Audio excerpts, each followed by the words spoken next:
CBS News Bay Area Afternoon Edition with Ann Mekovic. And right now on the afternoon edition, an investigation now underway after anti-immigration enforcement protests got tensed on Coast Guard Island, leading to a bizarre scene, as you saw right there, shots fired. Good afternoon, I'm Ryan Yamamoto in for Ann. That scene was all caught on camera, our chief photographer witnessing it all. The FBI is now investigating, and moments ago, another vehicle drove onto that bridge. Veronica Macias is live on Embarcadero East in Oakland. Veronica, incredible video from overnight, but before we get to that, another incident just happened on the bridge. What can you tell us about that? Ryan, good afternoon. Yeah, very different scenes when you have daylight and night. Protesters telling me people just feel like they could get away with more at night.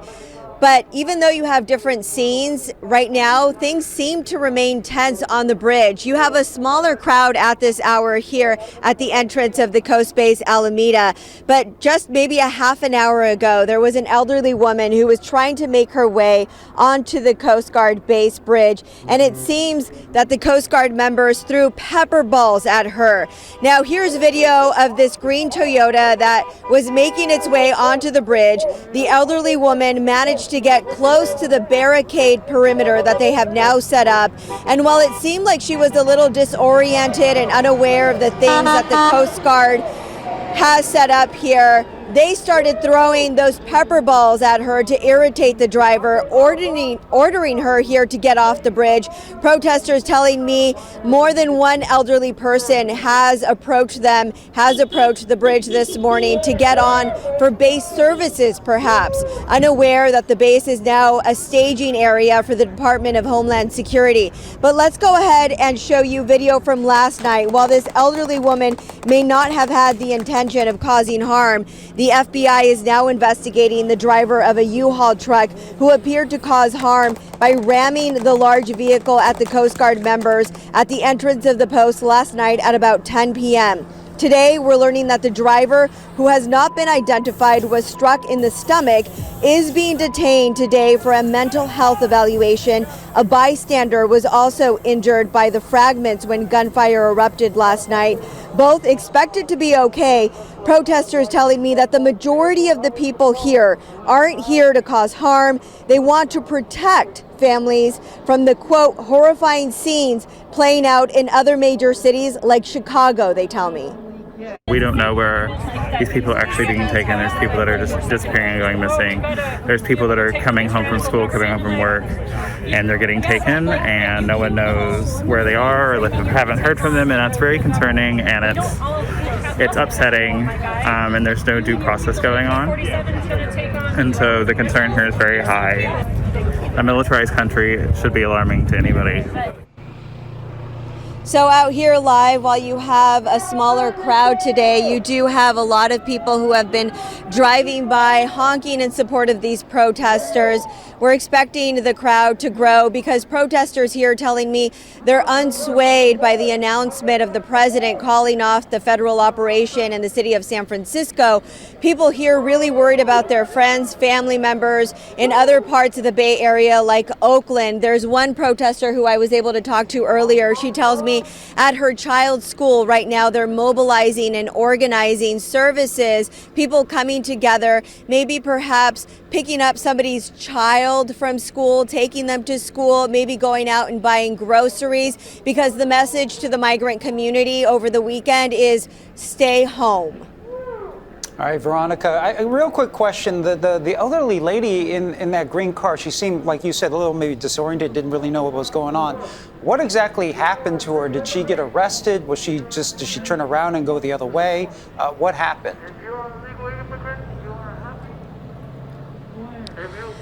So it seemed like she was okay. She was covering her mouth as she was leaving. You could tell she was her eyes a little irritated by those pepper balls.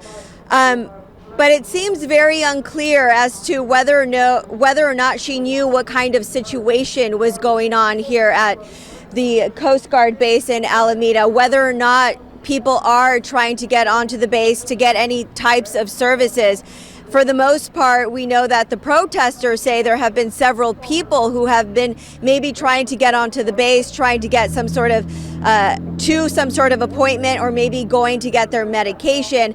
As far as for this woman, she didn't say much. She just turned around and left, but she wasn't stopped. She wasn't detained as she made her way out. She seemed to be completely okay and maybe just simply isn't following the news with what's going on here. There was one woman earlier today, Ryan, who walked up to the base and wasn't aware of the situation that happened last night, but she had a much better experience with the Coast Guard, and we have seen that scene play out with several elderly people who have shown up to this protest here. One woman even grabbing one of the Coast Guard members by the hand and having a conversation, a good conversation, if you will. Okay, Veronica Macias reporting live from Coast Guard Island. So let's give you another vantage point. This is a live look from our chopper in Alameda.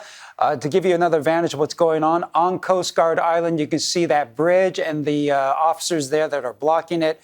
On the bottom of your screen, that's covered by the graphic. That's where the protesters are. We will continue to monitor the scene and bring you the very latest all throughout the day. Well, State Senator Scott Wiener says he is relieved the Border Patrol agents were not deployed in San Francisco, but does not think the region can relax just yet. I am concerned for other cities in the region. I know Oakland is really at risk, and other cities as well, and we just want them to stay away. Let us take care of our own business, and we need to be clear that when Trump talks about sending in the National Guard as a matter of public safety, it's not about public safety. It's about punishing cities that he views as enemies. So we've been hearing from protesters using the term ICE or Immigration and Customs Enforcement to describe the agents in Alameda. So we just want to be clear, these are not ICE agents, they are U.S. Border Patrol agents.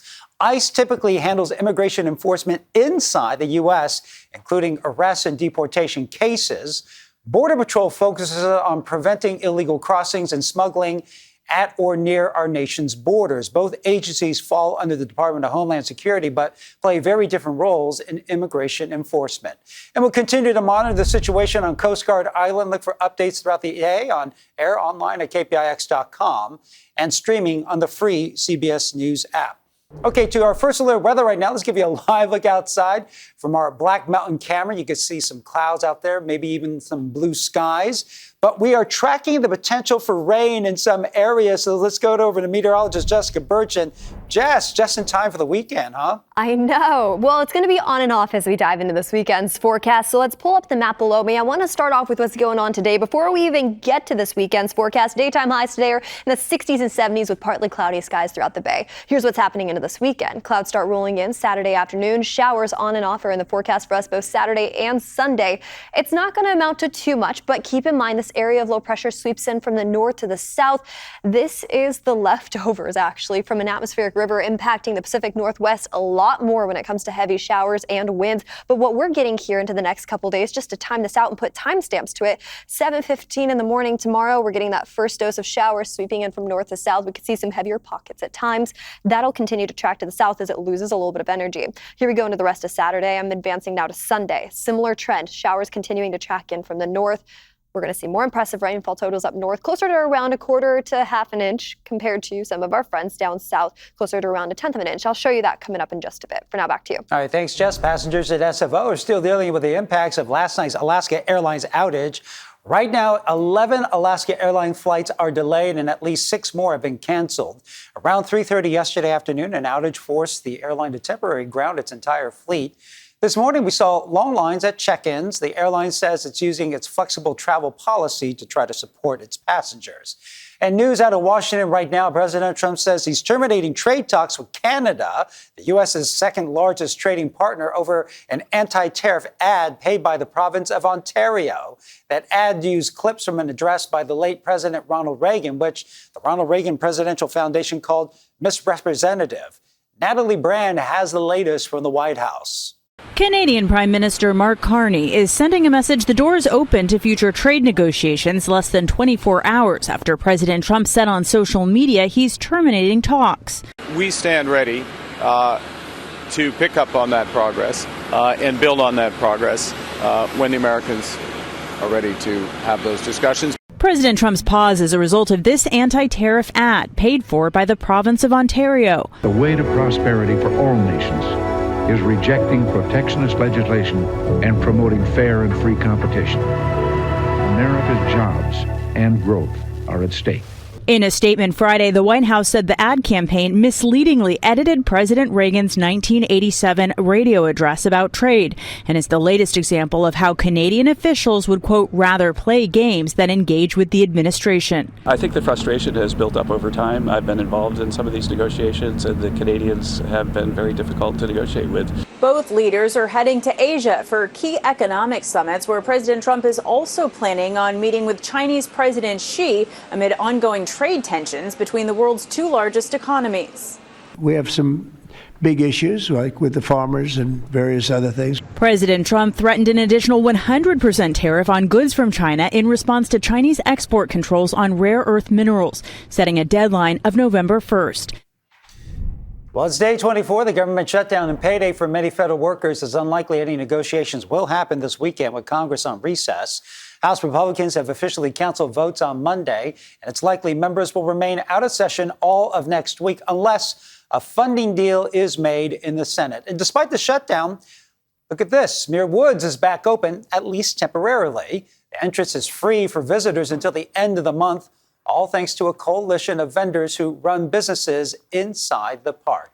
And to check on Wall Street, here's a live look at the big board right now. As you can see, the Dow, very big positive territory, all in the green all day long, up 562 points. This comes on the heels of a delayed consumer price index that was released today. It shows inflation is back up at 3% year over year in September. Gas and groceries are driving the September bump. Coffee was up nearly 19% annually. And that slowdown in inflation means a smaller boost for retirees. The Social Security Administration says benefits will rise about 3% next year, less than this year's increase, reflecting the cooling pace of consumer prices. Monthly payments for retired workers will rise by about $56 per month.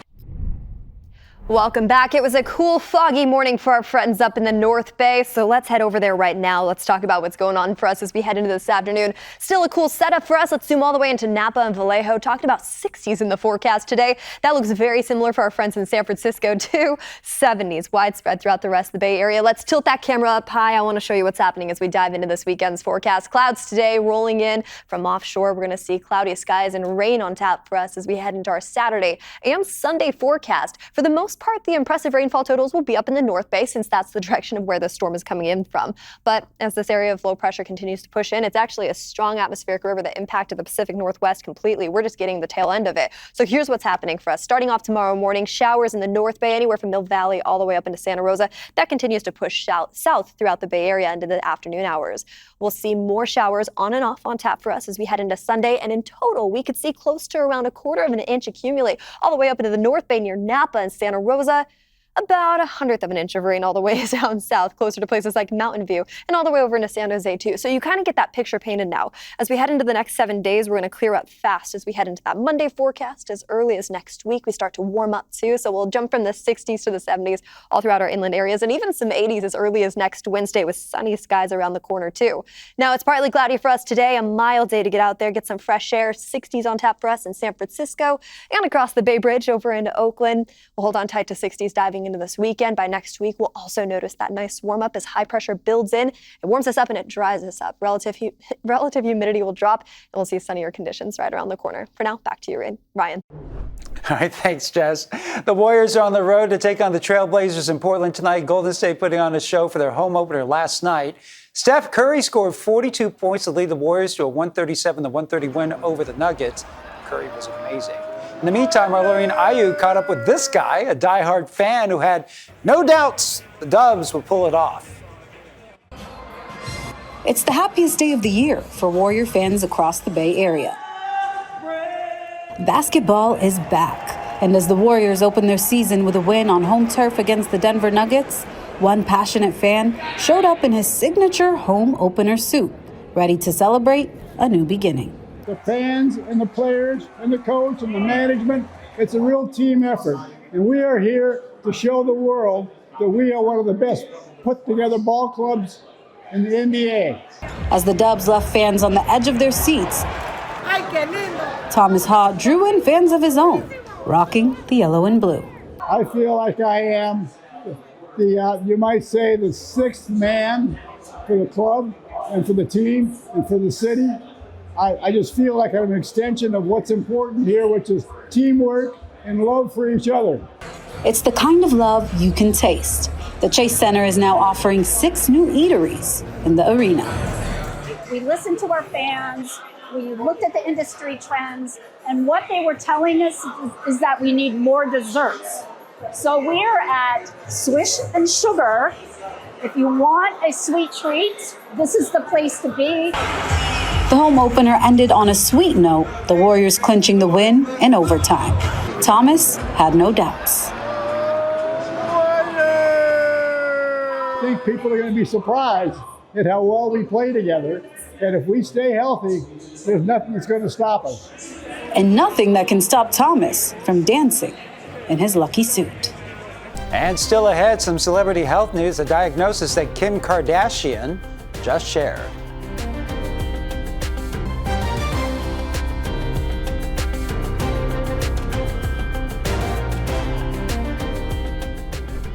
Well, Kim Kardashian says she suffered what she called a little aneurysm. A diagnosis was revealed in a preview for the new season of The Kardashians.